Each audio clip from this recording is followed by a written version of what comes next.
mtima wa mbuye wako ukukonda iwe ndiye wakuona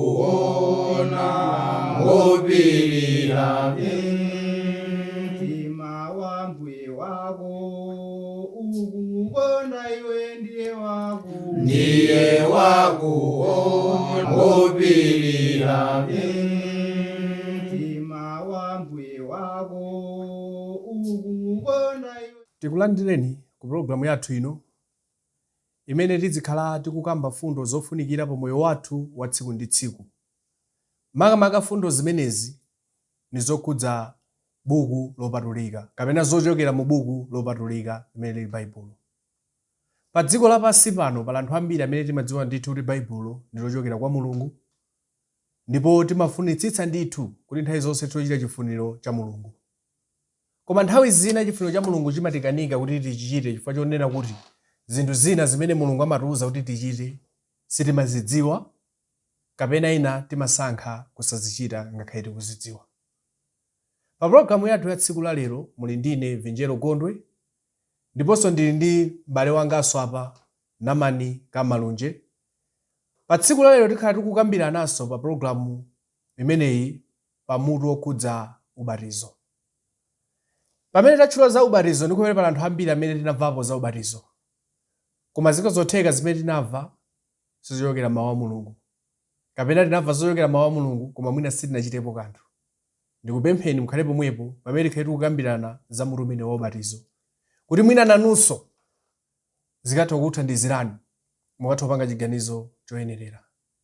Tikulandireni m'bale wathu Namani Kamalunje. Zikomo kwambiri. Tangotchula kuti ndinu Namani Kamalunje, mukuzotiuza kuti kodi mukuchokera kuti? Zikomo kwambiri. Ine ndine Namani Kamalunje, ndine mmodzi mwa alaliki mu mpingo wa Khristu, ndimakhala ku Mitundu mudzi mwa Sanduliza. Okay. Ndithudi. Chabwino. Monga somene ndanenera muja kunena kuti pa programu yathu ya lero m'bale wathu Namani Kamalunje tikhala tikambapo pa mutu wokhudza ubatizo. Zikomo kwambiri. Mwina ndi chinthu chofunikira pamene tifuna kukamba za phunziro limene zokhudza mutu okamba ubatizo, kuti muyambe mwina nkutifotokozera kaye kuti kodi tikati ubatizo ndi chani kwenikweni. Baibulo limafotokoza kuti ubatizo ndi chani? Ndithokoze kwambiri chifukwa cha funso limeneli. Kukanakhala kuti anthu ambiri amakhala nalo funso limeneli, ubatizo sakadadzisokoneza. Koma chifukwa chosowekera kukhala nalo funso lotere, dziko lapansi lili pa mavuto pa nkhani yokhudza ubatizo. Chinthu chofunikiradi kuti tidziwe kuti ubatizo ndi chani. Yes. Ndili nawo umboni kuti pamene ndakhala ndimapita m'madera osiyanasiyana, ubatizo anthu sakudziwadi. Ndaonapo mwachitsanzo pena pake amati pafuni kuchitika ubatizo, ndiye anali ndi madzi awo m'mbale, ndiye ubatizayo amatenga dzanja lake kuivika m'madzi muja, ndiye dzanja lino mpaka munthu pamphumi. Amati amene akupakidwa ayenda amene akubatizidwa pamenepo. Okay. Ndidaonanso ulendo wina ntapita malo wena anatenga munthu wopita naye madzi ambiri, ndiye amapeza kuti anamiza munthu uja m'madzi muja kumvula. Yes. Amati amenepa ndi kuti akubatizidwa uyu. Yeah. Ndinaonaponso kwina kwake kumene amati abusa akati wasonkha moto, ndiye kuti amauza kuti munthu angati afuna kubatizidwa ajowe moto umenewo, potengera kuti ndi moto osonkhedwa ndi abusa, ndiye kuti ameneyo watani wabatizidwa. Naonanso malo wena peza kuti amati munthu akakweza dzanja, amati wateremu ndiye kuti ngati abusa ampempherera atakweza dzanja ndiye kuti wabatizidwa. Pali zitsanzo zambiri zimene dziko lapansi likuchita pa nkhani yokhudza ubatizo. Zimene zikuonetsa kuti dziko lapansi nkhani ya ubatizo sakuidziwa. Chifukwa ndi funso limene lofunikira kwambiri. Ndi funso lofunikira kwambiri. Ukozo mapanga ubatizo koma mwina olola kuika. Ndi anthu pano pali magazi oti adabatizidwa. Koma kuti kwa Mulungu sanatani sanabatizidwa. Chocho chifukwa tuli cha funso limene lukaya funso lofunikira kwambiri. Mwafunsa kuti kodi ubatizo ndi chiyani? Zikomo kwambiri. Tikatengera m'buku lopatulika Baibulo limene lili pakati pathu, litithandiza kudziwa kuti ubatizo ndi chakuti. Koma poyamba ndifuna kudziwitseni kuti mawu akuti ubatizo ndi mawu amene anachokera ku chilankhulo cha Greek. Ndi mawu amene muchichewa chathu amatanthauza umiza. Andi mawu akuti ubatizo samagwiritsidwa ntchito ngati kuchali chikoka. Ayi koma anzathuwo kumakhala kuti mujeni mata azimayi avika mphale. tikatengera kuti anthu akuvika mphale amaonetsetsa kuti ngati mphale alekeza muyeso ndiyoti madzi apitirire pamenepo ndito akatero mphaleja amasoti ife timati tayivika agirika amati ayibatiza yes kumeneko ndiko kubatiza muchilankhulo chimenechi choncho Yesu anagwiritsa ntchito liwu limeneli pamene anali kuphunzitsa zokhudza ubatizo. Baibulo limafotokozera kuti ubatizo tingaudziwe motere. Mwachitsanzo tione mmene Yesu anabatizidwira. Tikamaona m'buku ili la Mateyu chapter 3 kuyambira verse 16. Mateyu chapter 3 verse 16 akuti ndipo Yesu pamene anabatizidwa pomwepo anatuluka m'madzi. Ndipo onani miyamba inamtsegukira iye ndipo anapenya mzimu wa Mulungu wakutsika ngati nkhunda nudza nutera pa iye. Pamene tawerenga vesi limeneli likunena kuti Yesu pamene anabatizidwa pomwepo anatuluka m'madzi. Mawu akuti anatuluka ndi mawu amene akutanthauza kuti poyamba anali mkati. Mawu akuti utuluka samabwera ngati choyamba chinthu chonse chinali mkati ngati sichinalowe ayi. Choncho Yesu pamene anabatizidwa ndiye kuti pamene panali mkati mwa madzi koma atatha kubatizidwa pamene panatani anatuluka zimene vesi likunena. Kusonyeza kuti ubatizo umafunika pamene pali madzi ambiri chifukwa chakuti munthu afunika kuti amire. Tikaonanso zimene analemba tikawerenga m'buku la Yohane chapter 3 mu verse yake ya 23. Pa Yohane chapter 3 verse yake ya 23 amanena motere. Akuti ndipo Yohane anali nkubatiza mu Ainoni pafupi pa Salemu chifukwa panali madzi ambiri pamenepo. Ndipo anali nkufika kwa anthu nali nkubatizidwa. Yohane akafuna ubatiza amapita pamene pali madzi ambiri. Mwachitsanzo pamene Yesu amamubatiza mulali mutsinje wa Yorodani. Apaso vesi linena kuti adafika so malo ena amati mu Ainoni pafupi pa Salemu. Akuti chimene Yohane adakafikira malo amenewo chifukwa cha madzi ambiri. Ndiye kuti amadziwa Yohane kuti mawu akuti ubatizo akutanthauza umira. Ndiye kuti munthu amire pafunika madzi ambiri. Izi ndi zimene Baibulo lakhala likuti lozerapo makamaka zokhudza ubatizo. Nthawi zinanso Paulo pa nthawi imene anapita ku mzinda wa Roma anaona kuti anzathu ku Roma samamvetsa bwino za nkhani yokhudza ubatizo. Ndiye chimene Paulo anachita anawatengera njira yabwino imene sanenera kuti avutike pakumvetsedwa zokhudzana ndi ubatizo. Mwachitsanzo tikaona Aroma chapter 6 pa Aroma chapter 6 mu verse yake ya 3 ndi 4 pamene pakuti kapena kodi simudziwa kuti ife tonse amene tinabatizidwa mwa Khristu Yesu tinabatizidwa mu imfa yake. Verse 4 chifukwa chache tinayikidwa m'manda pamodzi ndi iye mwa ubatizo kulowa mu imfa kuti monga Khristu anaukitsidwa kwa akufa mwa ulemerero wa Atate chotero ife tikayende moyo watsopano. Paulo anafuna kuti awatanthauzire mosavuta anzathu a ku Roma. Anati kuti ubatizo mumvetse. Tengani monga mmene timachita munthu akamwalira timapita ukayika pansi ndiye timafochera. Ndiye kuti munthu jatayika m'manda mucha. Ndiye unena kuti so kuti mumvetse zokudza ubatizo ndiye kuti mupite pamene pali madzi ambiri pamene mutenga munthu kumumiza osaoneka ndiye kuti mwafanana ndi mmene munthu wayikira amakidwira akamwalira. Choncho izi Paulo anafuna awatanthauzire kuti amvetse ndithu kuti ubatizo ndi chiyani. Choncho pafunso lanu lofunsa kuti kodi ubatizo ndi chiyani yankho ndila kuti ubatizo ndi kumira. Zitsanzo zonse zimene Baibulo likutionetsa lukamba za ubatizo umene ndi kumira. Nthawi zinayo Yesu anawawuzanso mkulu wa Ayuda dzina lake Nikodemo. Pa Yohane chapter 3 verse 1 ananena kuti ubatizo ndi kubadwaso. Ndiye tikamatenga zokhudza kubadwa timatenga chinthu chimene poyamba chinali malo obisika ndiye chachoka malo obisikawo chapita poyera ndiye kubadwa kumeneko. Ndiye afuna kuti munthu akafuna ubatizidwa poyamba apite mkati mwa madzi asaoneke kena akatanimo ndiye ubatizo umenewo.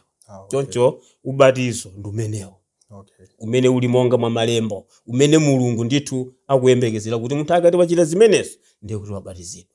Choncho zikomo kwambiri chifukwa cha funso limenelo lofuna kudziwa kuti ubatizo ndi chani. Ngake chotero tithokoze chifukwa mwafotokoza ndithu kwambiri zokhudza ubatizo kuti ngakhale tikuona kuti pali mabatizo ambiri pa dziko lapansi koma Baibulo limakamba za ubatizo umenewo wa madzi ambiri umene munthu amamizidwa ndi kutulukamo. Ndeti kwa ifeso amene tikubvera tikuona yankho limene baibulo latipatsa zokudza kuti ubatizo ndi chani.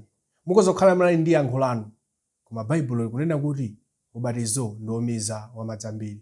Yesu atipatsa chitsanzo, Yohaneso atipatsa chitsanzo. Koma no munthu akozomafunsa kuti ndamva bwino zimene mafotokoza kuti ubatizo ndi chani. Koma mwina akozokhala ndi maganizo onena kuti zili ndi phindu lanji tsopano za ubatizozi. Zikomo kwambiri. Nanga ndikabatizika ndi phindu la chani? Nde tandithandizeniso ndi funso ngati limenelo. Zikomo kwambiri. Nkhani yokhudza ubatizo ndi chinthu chofunikira kwambiri. Makamaka pa zimene baibulo litithandize. Chimene munthu afunika ndithu kuti ubatizo aufunefune. Ndi chinthu chimodzi chimene chumpanga munthu kuti apulumuke. Mwachitsanzo Yesu analankhula ndi pakamwa pake tikamawerenga buku la Marko chapter 16 mu verse yake ya 16. Amene akhulupirira nabatizidwa adzapulumutsidwa, koma amene sakhulupirira adzalangidwa. Yesu akunena kuti ngati munthu afuna apulumutsidwe, chofunika akhulupirire mawu a Mulungu. Ndipo akakhulupirira abatizidwe, akatero ndiro opulumutsidwa. Kusonyeza kuti ngati munthu sabatizidwa ndi kuti akukana kupulumutsidwa. Zimene wanena pamenepa Yesu. Komanso pochitira ndamanga analankhulapo mtumwi Petro pa 1 Petro chapter 3 mu verse yake ya 21. Mtumwi Petro polankhula adanena kuti 1 Petro chapter 3 verse 21 akuti chimenenso chifanizo chake chikupulumutsani tsopano ndi choubatizo, kosati kutaya kwa litsiro lache la thupi, koma lufunso lache la chikumbumtima chokoma kwa Mulungu mwakuuka kwa Yesu Khristu. Petro akunena kuti mmwambama amafotokozera mmene zidachitika anzathu ambaji wa Nowa. Anzathu ambaji wa Nowa amene anali wochimwa adafa ndi anali mkati mwa madzi. Ndiye kuti amene anali wopulumutsidwa adali pamwamba pachani? Pamadzi. Ndi akunena kuti zimene zidachitika mu nthawi imeneyo lero lakhala ngati fanizo kwa ife. Koma tsono chimenecho ndi chimene chititani ife? Chitipulumutsa. Osati chotipha. Koma chotipulumutsa. Choyamba ife tikafa ku machimo tifanane ndi anzathu amene anafa mu nthawi ya Nowa. Ndiye tikavuka tifanana ndi anthu amene adapulumutsidwa paja. Ndiye chipake Petro akunena kuti ndicho chifanizo chake chikupulumutsani tsopano ndicho ubatizo. Ubatizo sutsuka litsiro lake la thupi, koma ukuyankha funso la chikumbumtima chokoma kwa Mulungu. Choncho pamene pa Petro akutitsimikiza kuti ubatizo ndi chinthu chofunikira kwambiri chifukwa ndicho chumpanga munthu kuti apulumuke. Choncho zimene Petro akulemba mu nthawi imene. Chifukwa chani akunena kuti tikamabatizidwa pamene timapulumutsidwa. Nthawi imene Saulo asanatembenuke mtima. Chimene chinachitika iyeyo amakhulupirira kuti machimo akhoza kukhululukidwa ngati iyeyo akusala kudya. Ndiye Paulo amazunzika ndi kumasala kudya, amakhulupirira kuti ni usala kudyamo Mulungu alikhululukira chani? Machimo. Mwamwayi Mulungu anamuza Hananiya kuti akamuthandize. Ndiye tikawerenga Machitidwe chapter 22 verse yake 16 akunena kuti ndipo tsopano uchedweranji, tauka nubatizidwe ndi kusamba kuchotsa machimo ako, nuyitane pa dzina lake. Pamene patsopano Saulo akuthandizidwa kuti kusala kudya kulikofunika mu njira ina, koma ku nkhani yokhudza chipulumutso pafunika munthu abatizidwe. Pamene munthu ali kubatizidwa ndi pa nthawi imene munthuyo machimo ake amakhululukidwa. Potengera kuti uchimo ndi umene wapanga udani wapakati pa munthu osapulumutsidwa ndi Mulungu. Ndiye kuti Mulungu ndi munthu akhale pamodzi kuti apulumutsidwe ndi Mulungu, pasowekera kuti munthu abatizidwe ndi machimo achoke. Tikawerenganso pa Galatiya chapter 3 verse yake ya 27, Paulo anauza Galatiya kuti tikamabatizidwa timakhala kuti tikuvala Khristu. Ndiye kuti ngati munthu sabatizidwa ndiye kuti savala Khristu, machimo ake sakhululukidwa, komanso monga mwa mawu a Yesu pa Marko chapter 16 verse 16 ndiye kuti sapulumuka. Chifukwa kuti amene akhulupirira nabatizidwa adzapulumutsidwa. Choncho mukafunsa kuti kodi ubatizo uli ndi tanthauzo ndipo uli ndi phindu, potengera limene buku lopatulika Baibulo latitsimikizira ubatizo chinthu chofunikira kwambiri. Moti anthu afunika ndithu adzikakamize kuti achite mpaka nafike pobatizidwa Yesu asanabwere. Ndithudi. Alright, apostle mwatiyankha bwino pamene mafunsa funso limene lokudza kufunikira kapena phindu la ubatizo. Chabwino. Munthu amene sanabatizidwe mafotokoza kuti sangapeze chipulumutso. Yeah. Komanso ndiri chinthu chofunikira kwambiri kuti munthu achiganizire kunena kuti sikungobatizidwa ubatizo umene tikuganizira koma ubatizo umene tinafunsa uja. Yeah. Kodi ubatizo ndi chani? Ndatifotokozera. Ndati ngati munthu sanabatizike mu ubatizo umene taona papa chipulumutso sangachipeze. Komanso ndasangalatsidwa kwambiri pamene munadzawerenga pa buku la Marko chapter 16 verse 16. Pamene amafotokoza zakuti amene akhulupirira anabatizidwa adzapulumutsidwa. So zimationetsa ndithu kunena kuti chipulumutso chili kumapeto. Munthu umamva mawu umakhulupirira. Ukakhulupirira pamene paja umabatizika. Ukabatizika umapeza chipulumutso. Ndere munthu akanena kuti sindifuna kubatizika sunganenenso kuti ndapulumuka. Ndiye kuti sizingatheke. Komanso tanthauza kunena kuti munthu akhaona batizika umabatizo olakwika sunganenenso kuti ndapulumuka. Chifukwa sunabatizidwe kwa Mulungu. Sunabatizidwe kwa Mulungu. Ndere pamene tikukamba za ubatizo chinthu chofunikira ino amene mukutimvera komanso amene mukutionera kunena kuti tikamakamba za ubatizo njofunika kuchimvetsetsa. Chifukwa ngati sitichimvetsetsa chipulumutso sitingachipeze. Komabe kakha pamene mufotokoza zimenezo mwina munthu nkumafunsa anofunsa kuti ndamva ubatizo. Kodi ubatizo phindu lake ndi chani? Komano mwina akoza mafunsa kunena kuti kodi amene angabatizidwe ndi ndani nanga? Zikomo kwambiri. Fine akoza mara mwina ndine ochimwa kwambiri. Mwina ine ndine mwana. Mwina ndodikira ndikalambe. Kodi Bible limayankha funso limeneli? Ndithudi. Munthu amene amafunika kuti abatizidwe ndi onse amene ali akulu misinkhu. Ndikamati akulu misinkhu pamene pandi kuti ndili kukana zokhudzana ndi ana. Ndiyambe ndafotokozera zokhudzana chimene chingawalepetse kuti abatizidwe. Zoyeneleza munthu kuti abatizidwe pamafunika kuti akhale ochimwa. Ndiye afunika kuti akabatizidwe choneka kuti machimo akatani akhululukidwe monga atawerengera m'Baibulo lathu. Chinthu chachiwiri munthu amenera kubatizidwa pokapoka atakhulupirira. Ndiye munthu amene amakhulupirira ndi munthu amene amamva mawu zimene mwana wang'ono sangakwanise kumvetsa bwino mawu a Mulungu. Ngati sangawamvetse bwino mawu a Mulungu ndiye sangawakhulupirire. Ngati sangakhulupirire ndiye kuti ngosenera kuti kubatizidwa. Chifukwa chomweneleza china choti munthu abatizidwe kuti akhulupirire. Ndiye tsono ana amakhala osachimwa. Tikamati ana amabadwa osachimwa tutanthauza kuti pali maganizo ena olakwika amene dziko nthawi zina likuyendamo. Amakhulupirira kuti ndiye kuti mwana amabadwa ali ndi tchimo, aunena tchimo la makolo. Koma Baibulo tikawerenga mu Zake chapter 18 verse 20 aunena kuti mwana sayenera kusenza mphulupulu za atate ake. Monga so atate sadzakwanitsa kusenza mphulupulu zimene mwana akakula adzachite.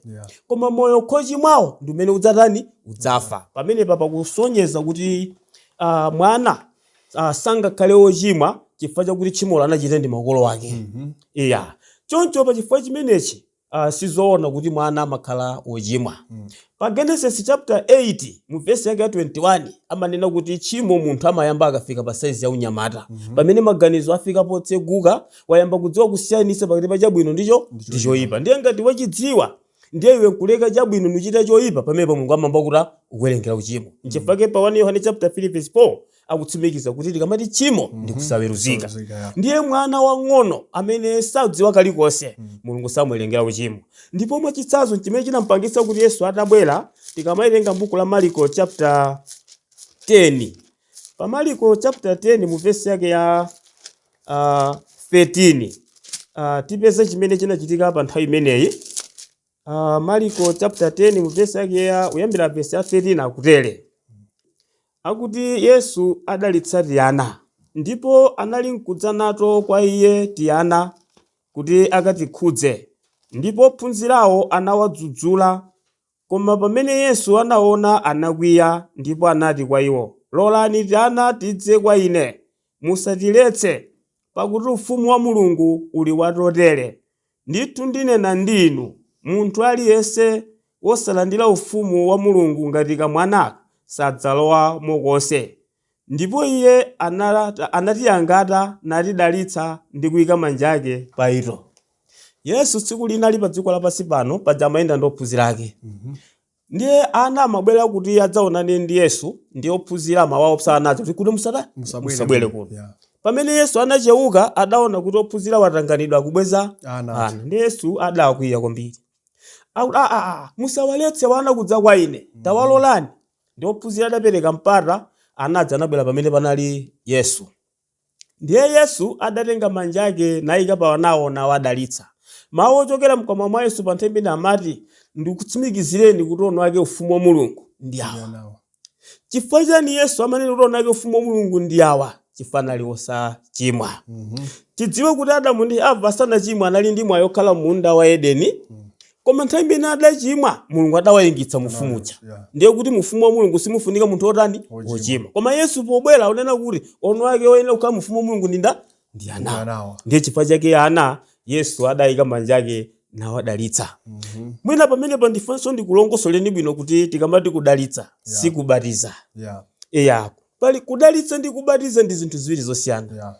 Chifukwa mutapanda kumvetsa bwino nthawi zina mukhoza bwera ku nyumba kwanga ndiye kuti tayika chakudya pa tebulo ndiye kuti tasamba manja ndi tidzakupempha kuti tidalitsireni ndiye ngati simudziwa bwino mukhoza tenga chakudya chochika m'madzi ni zakhala bwanji mesa mnati tidalitse kuti ine ndali mudalitse tsono ndapoti mwabatiza ndiye kusiyana ndiye nthawi zambiri anthu akawerenga vesi limene lamaona ngati kuti Yesu adabatiza adawadalitsa saka adawabatiza chifukwa adadziwa alibe chani pamene ubatizo ndi mwachotsa machimo nditudi ndiye wana saini ubatizidwa. Koma akulu misinkhu amene adachita zoyipa ayende kutsata njira iyi afunika aphunzire mawu a Mulungu, akhulupirire mawuwo, alape machimo awo, avomereze kuti Yesu ndi Ambuye, kenaka abatizidwe.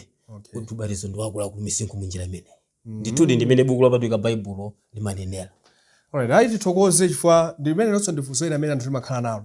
Timakhala kuti tamva ubatizo kuti ndi chani komanso kufunikira kwake koma nthawi zina matufunso kuti anthu ene matokhala ndi nkhawa kuti mwana wanga wabadwa lero ofunika ndipite naye kwa abusa kwakuti akamubatize kwa ndi machimo koma ndimene mwalongosoleramo ndikumati omvera atimvetsa ndithu komanso malingana ndi mmene Baibulo lifotokozera. Pa Baibulo latsimikiza ndithu amene obatizika ndi amene ayenera kukhala okhulupirika wamkulu mwana sangakhulupirire. So tithokoze chifukwa cha kuti yankha kumene. Komabe nthawi zina pamene tikukamba za ubatizo nthawi zina pamatokha abe mafunso ena ndi ena ndithu. Chifukwa anthu sitimalephera kukhala ndi mafunso ndithu. Ena amanena kuti ubatizo umangokhala okuonetsera kumpingo basi. Koma munthu ukhoza kupulumuka usanabatizike. Sindizo ngati munamvapo zimene zatena makhulupiriro nje ubatizo basi umakhala chionetsero chabe. Anthu amakhulupirira zimenezo.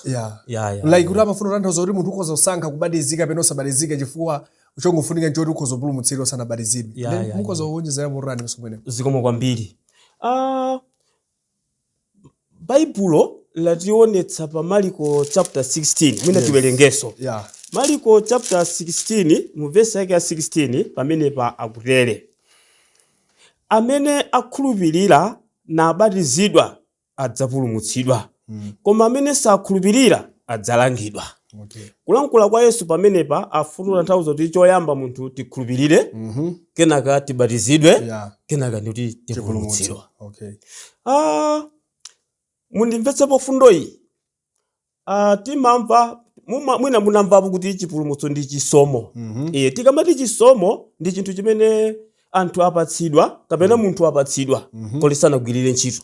Chimenecho ndicho chisomo. Ndiye chipulumutso Mulungu achipereka kuti sitinachigwirire ntchito. Koma tsopano malamulo amene watipatsa ife ndioti pamene payikidwa chipulumutso paja tiyende motani kuti tikachitenge. Mwachitsanzo ngati ine munthu akhala kuti wandigulira galimoto mwina amakhala kusafika ndiye galimoto afikira ku Blantyre ine ndimakhala kulilongo ndiye akuti nakupatsa ndi galimoto koma ili pa Red Cross pa Blantyre imene ndi yanu ndithu ndiye ine pokasi ndinagwirire ntchito ndiye uja koma ndipatsa malamulo onena kuti mupeze driver ndi transport ndi nthawi yoti mubwere ku Blantyre kuti mudzatenge chani galimoto. Pamene ine ndipeza driver ndipeza transport ndipeza nthawi zimene zizo ndi malamulo okatengera okatengera galimoto. Sizo tanthauza kuti zimene zindugula galimoto ayi. Galimoto ndapatsidwa ulere. Andi chipulumutso tatati anthu tachimvetsa bwino Mulungu wachipereka ulere. Ndiye tese kuti wachika apo. Ndiye akunena kuti mukatenge. Ine ndakupatsani ulere koma mukatani? Mukatenge ndi chijira. Ndiye tsopano pamene tikuphunzira mawu a Mulungu, Baibulo linati choyamba tikamva mawu a Mulungu ndiye titayamba ulendo. Kuti tikafika pamene palija chipulumutso paja. Kenaka ndikhulupirire. Ndikakhulupirira ndibwereso kulapa ndikalapa ndivomereze ndiye kuti papepo nachiyandikira muchifukira ndiye ndikabatizidwa mpamesa ndachipeza ndiye kuti chipulumutso chili kutsogolo ndiye kuti kumva mawu kukhulupirira kulapa machimo kuvomereza Yesu kenaka kubatizidwa ndachipeza ndime chipulumutso chilili. Ndilo tanthauzo kuti munthu amene amaganiza kuti umathopulumutsidwa usanabatizike saganiza molondola ndi Bible ndi simolondola okay ndithudi.